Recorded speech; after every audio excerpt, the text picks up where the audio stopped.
Cuando los cimientos de una sociedad están construidos sobre el miedo, incluso los inocentes pueden convertirse sin querer en verdugos. Y cuando eso ocurre, la culpa es el peor de los castigos. Nuestra historia de hoy ocurrió en la escuela de secundaria de Greenwood. No era solo un centro educativo, era una extensión más de la dictadura que gobernaba Taiwán en los años 60. En los pasillos, los retratos de los líderes políticos observaban a los estudiantes. En las aulas, los profesores repetían lecciones que no podían cuestionarse. Y en el tablón de anuncios, el aviso del instructor Bai recordaba a todos que cualquier comportamiento sospechoso debía ser denunciado. Ese era el ambiente en el que crecían los chicos de la época. Miedo, silencio y obediencia. Aún así, aquella mañana parecía casi normal. El cambio ocurrió cuando la señorita Jane salió del aula tras ser llamada por el instructor Bai. Hablaban sobre algo relacionado con una lista de libros, un tema que en tiempos de censura podía significar serios problemas. Wei, uno de los alumnos allí presentes, aprovechó para apoyar la cabeza sobre el pupitre y descansar unos instantes. Fueron solo unos parpadeos, pero cuando abrió los ojos había oscurecido y no quedaba nadie más en el aula. Solo un mensaje escrito en la pizarra. Alerta de tifón, evacuar. Wei salió al pasillo dispuesto a irse a casa. Las luces parpadeaban y el cielo, visible a través de los ventanales, tenía un color rojo herrumbre que parecía sangrar sobre las montañas. Fue en el auditorio donde por fin encontró a otro estudiante. Era Rai. Estaba dormida y su rostro parecía de porcelana, frágil e inmóvil. Cuando el joven consiguió despertarla, intentaron juntos irse a casa, pero el mundo exterior había dejado de ser seguro. El puente que conectaba la escuela con la aldea había desaparecido, arrancado por la crecida del río, un río que ya no llevaba agua. Bajo el cielo rojo, un torrente espeso y oscuro corría con violencia, como si la tormenta hubiera despertado algo antiguo y hambriento. No había forma de cruzar o escapar, por lo que, sin más opciones, se vieron obligados a volver y refugiarse en la escuela. Wei se fue en busca de un teléfono para poder pedir ayuda, mientras que Rai le esperaba en una de las aulas. Y entonces, sin saber cómo, la joven estaba de nuevo en el auditorio. No sabía cuánto tiempo había pasado, pero el lugar había dejado de ser el mismo. La oscuridad, rota por la luz de unas velas rojas esparcidas por el escenario, revelaba una figura colgando del techo. Era el cuerpo de Wei. Estaba maniatado y se balanceaba boca abajo. No había una explicación, solo un antes y un después. La escuela había cambiado y ella estaba atrapada en un lugar que no obedecía a ninguna lógica. Rai avanzó por los pasillos con pasos lentos. Greenwood siempre había sido un lugar rígido, lleno de normas que nadie se atrevía a cuestionar. Pero ahora, el edificio parecía haber absorbido todos los miedos que alguna vez se habían susurrado entre sus paredes. Las sombras se estiraban con intención propia. El aire estaba cargado de humedad, como si las paredes estuvieran sudando, y entonces comenzó a verla. Una figura femenina y delgada que aparecía y desaparecía en distintas estancias. Flotaba a unos pocos centímetros del suelo, y el sonido de la respiración que salía de su boca, abierta como si colgara de un hilo, sonaba casi como un lamento. Aquel espectro no era un monstruo inventado por la mente de Rai, era más bien un reflejo distorsionado de los estudiantes que habían sido silenciados y borrados por un sistema que temía más las ideas que a las armas. Porque en aquella época, leer un libro equivocado o pensar demasiado alto podía destruirte la vida.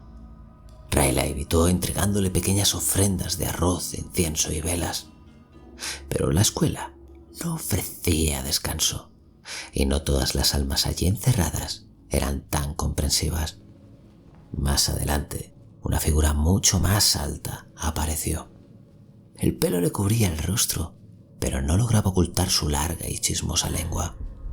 La lámpara que llevaba no era para iluminar el camino. Era como el foco de un interrogatorio, una mirada que no parpadeaba, dispuesta a sonsacarte la verdad.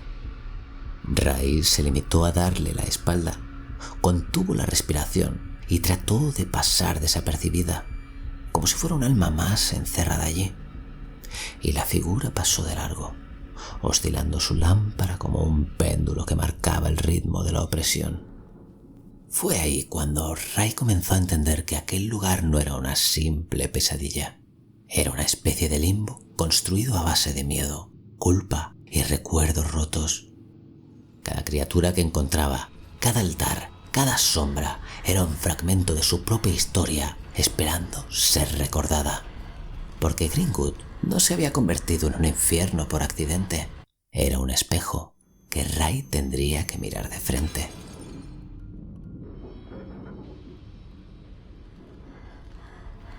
La escuela se retorcía a su alrededor, pero el verdadero cambio no estaba en los pasillos, estaba dentro de Ray. El primer recuerdo llegó como un parpadeo. Estaba en casa. Su padre, un hombre rígido y severo, que hablaba poco y juzgaba mucho, estaba sentado. Su presencia era como la de un mueble pesado que nadie podía mover. Y su madre, consumida por los celos y la sospecha, se movía por la casa con los ojos enrojecidos, siempre esperando una traición que solo existía en su mente. Ray había crecido entre discusiones que se escuchaban a través de las puertas cerradas, entre platos rotos y silencios que duraban días, un silencio que solo se rompía cuando estallaban los reproches. La rabia y la tristeza al ver aquellos recuerdos invadieron su corazón. Era una estudiante excelente, pero cuando los problemas comenzaron en casa, su rendimiento empeoró. Fue ahí cuando encontró refugio en el profesor Chang, quien, preocupado, trató de orientarla. Su oficina se había convertido en un espacio cálido en un mundo frío, y Chang era el único que parecía escucharla. Era capaz de ver su tristeza sin juzgarla. Le hablaba con el respeto y la paciencia que no encontraba en casa. Le recomendaba libros, le hablaba de poesía, de música, de ideas que iban más allá de los muros de la escuela. Él fue la primera persona que le ofreció afecto sin condiciones. Ella confundió ese afecto con amor y se aferró a él como quien se aferra a un salvavidas. El profesor, por su parte, era amable, cercano y protector, pero vivía bajo una presión constante, la vigilancia del Estado y la responsabilidad del club de lectura. Un club secreto donde Chang y la señorita Jin, junto a unos pocos estudiantes, compartían libros prohibidos y ideas que el gobierno consideraba peligrosas. Ray no era de ese círculo, pero a veces observaba desde la puerta entreabierta sin acabar de entender el riesgo. Solo veía un mundo distinto, donde las ideas importaban y donde existía la posibilidad de un futuro diferente, un mundo al que ella quería pertenecer. Aquel limbo cada vez era menos críptico y empezó a mostrar los hechos que hicieron que todo explotara. Y es que Ray vio como el profesor Chang discutía con la señorita Jin sobre si la joven debía o no unirse al club. Había dudas, ya que si alguien se iba de la lengua, haría que los encerraran a todos. Pero Ray no entendía el riesgo. Solo veía a Chang con una mujer. Y en su mente adolescente, herida y sola, aquella escena tomó una forma equivocada. Pensó que Chang la estaba reemplazando y que el único adulto que la había tratado con cariño estaba a punto de abandonarla. Esos celos, alimentados por años de silencio familiar y afecto escaso, hicieron el resto. Ray robó una lista de libros prohibidos del club de lectura y tomó una decisión. No una decisión política o racional, tomó una decisión emocional, una decisión de niña, entregando la lista al instructor Bai. Los soldados llegaron a Greenwood esa misma semana. Entraron a la fuerza, revisaron mochilas e interrogaron a estudiantes y profesores.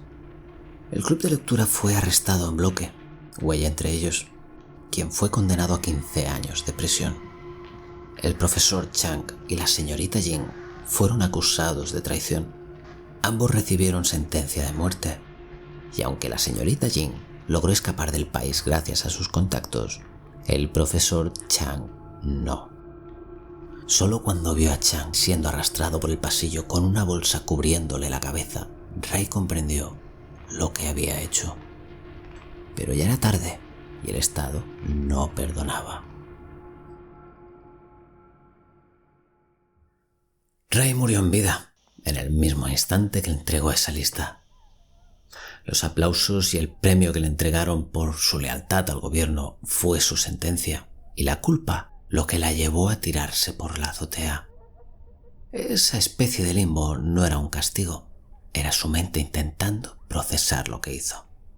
Y a día de hoy, tantos años después de lo narrado, no puedo decirte si por fin descansa en paz, pero sí que su historia tiene que ser recordada, porque no podemos olvidar a toda esa gente que perdió la vida por pensar diferente, o cuestionar al gobierno y sus leyes, por leer un libro prohibido, o creer en un futuro diferente.